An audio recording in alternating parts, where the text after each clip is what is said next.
रात के 10 बज रहे थे। हर ओर सन्नाटा था, लेकिन रात के इस सन्नाटे में गर्ल्स हॉस्टल से एक लड़की बाहर निकलती है। उसकी सैंडल की खटखट की आवाज से वो सन्नाटा टूटता है। बाहर उसके इंतजार में एक आदमी अपनी बड़ी और लंबी सी कार में बैठा हुआ है। वो उसकी कार के पास जाती है और उसके शीशे पर नॉक करती है। शीशा खुलता है। लड़की अंदर बैठे शख्स से पूछती है, दिवाकर मित्तल? अंदर बैठा आदमी सहमति में अपना सिर हिलाता है। फिर वो लड़की, जिसका नाम शोभा था, वो उसकी गाड़ी में उसकी बगल वाली सीट पर बैठ जाती है। दिवाकर मित्तल उसके चेहरे की ओर मुस्कुराकर देखता है और कहता है, जैसा सुना था वैसी ही हो तुम, बहुत तीखी, लाल मिर्च की तरह। दिवाकर मित्तल के पैर कार के एक्सीलेटर पर जाते हैं और पल भर में कार हवा से बातें करने लगती है। थोड़ी देर बाद वो कार शहर के एक सबसे बड़े 5 स्टार होटल में प्रवेश करती है।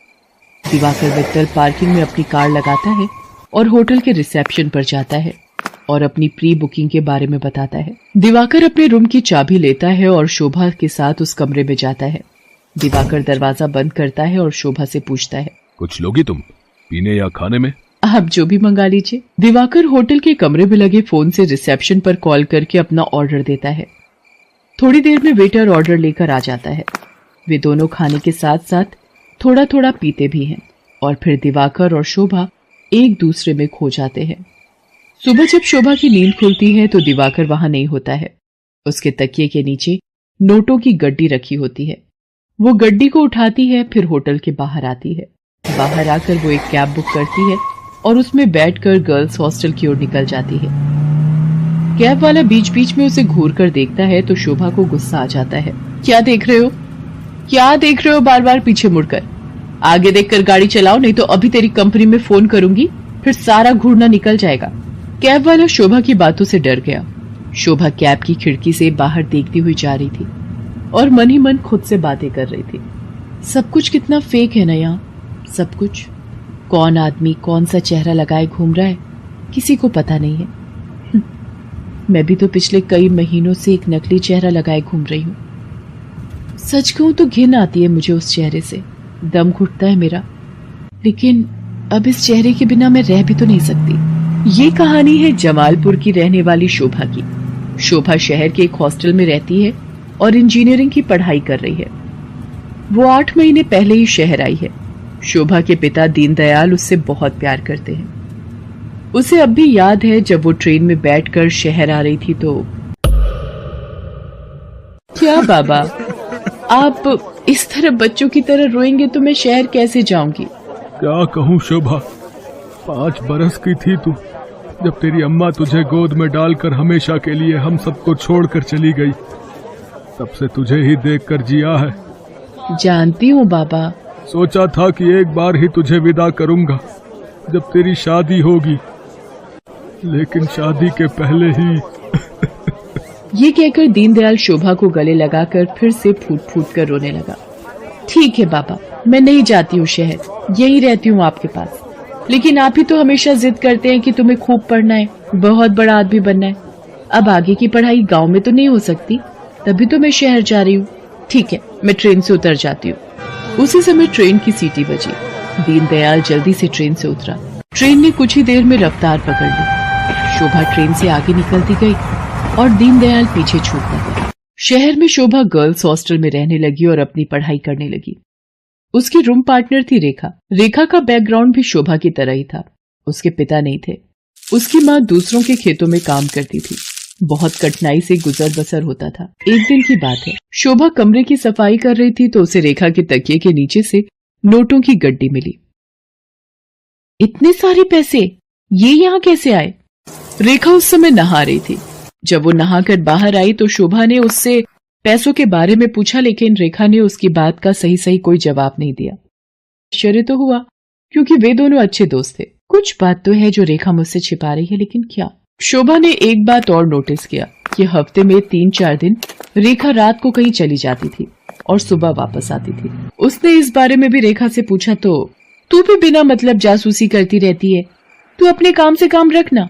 मैं कहाँ जाती हूँ, क्यों जाती हूँ, हर चीज का हिसाब देना जरूरी है क्या? ये जरूरी तो नहीं, लेकिन कल को हॉस्टल की वार्डन को पता लग गया कि तुम रात रात भर बाहर रहती हो तो क्या होगा? तुझे पता है ना वो कितने स्ट्रिक्ट हैं। तो उसकी फिक्र मत कर, मैं संभाल लूंगी उन्हें। धीरे धीरे शोभा ने रेखा की लाइफस्टाइल में बहुत तब्दीली देखी। वो महंगे से महंगे कपड़े और जूते खरीदती, लेटेस्ट मोबाइल फोन रखती, उसका जब जो मन करता वो करती। शोभा उसकी लाइफस्टाइल से बहुत प्रभावित हो गई। शोभा ने बचपन से अब तक गरीबी ही देखी थी, इसलिए उसका भी मन करता कि वो भी नए कपड़े खरीदे, महंगे मोबाइल रखे, उसका जो मन करे वो कर सके। रेखा देख, मैं तुझसे ये नहीं पूछने वाली कि तू ऐसी रईसों वाली लाइफस्टाइल कैसे जीती है, लेकिन मैं भी तेरी तरह जीना चाहती हूँ। मैं तंग आ गई हूँ एक एक पैसे के लिए तरसते हुए। पहले तो रेखा टाल मटोल करती रही, लेकिन फिर उसने सच्चाई बता दी कि वो एक कॉल गर्ल का काम करती है। उसकी बातों को सुनकर शोभा शॉक्ड रह गई और उसने कहा कि अगर ये बात वार्डन को पता लग गई तो बड़ी भोली है रे शोभा। हॉस्टल की वार्डन को सब पता है, वही तो हमें दबाव डालकर भेजती है लोगों के पास। वार्डन की सारी सच्चाई जानकर शोभा एक बार फिर से चौंक गई। रेखा ने उसे ये भी बताया कि हॉस्टल की कुछ और लड़कियां ये काम करती हैं। शोभा को ये सब सुनकर अजीब तो लगा, लेकिन बेहतर लाइफस्टाइल के चक्कर में वो अपने सम्मान का सौदा करने के लिए तैयार हो। मैं इस गंदे दलदल में फंस गई हूँ।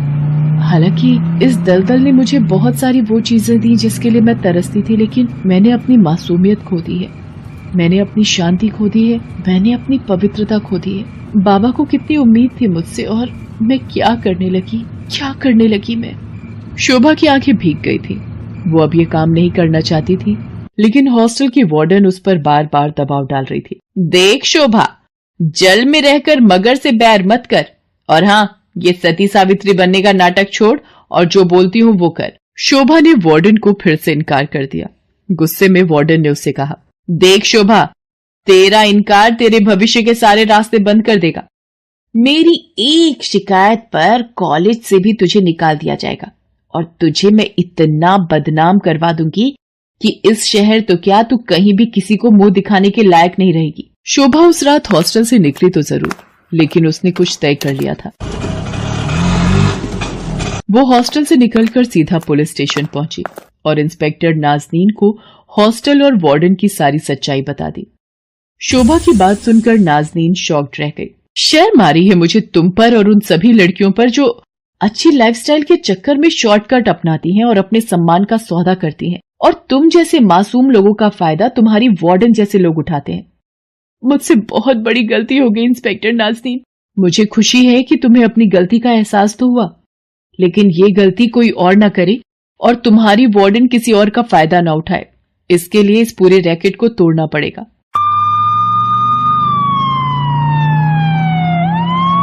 इंस्पेक्टर नाज़नीन ने वार्डन को गिरफ्तार कर लिया और उसे जेल भेज दिया।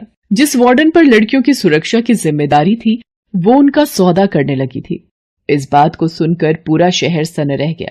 आज शोभा इंजीनियरिंग के लास्ट ईयर में है और वो बहुत ही मेहनत से अपनी पढ़ाई कर रही है।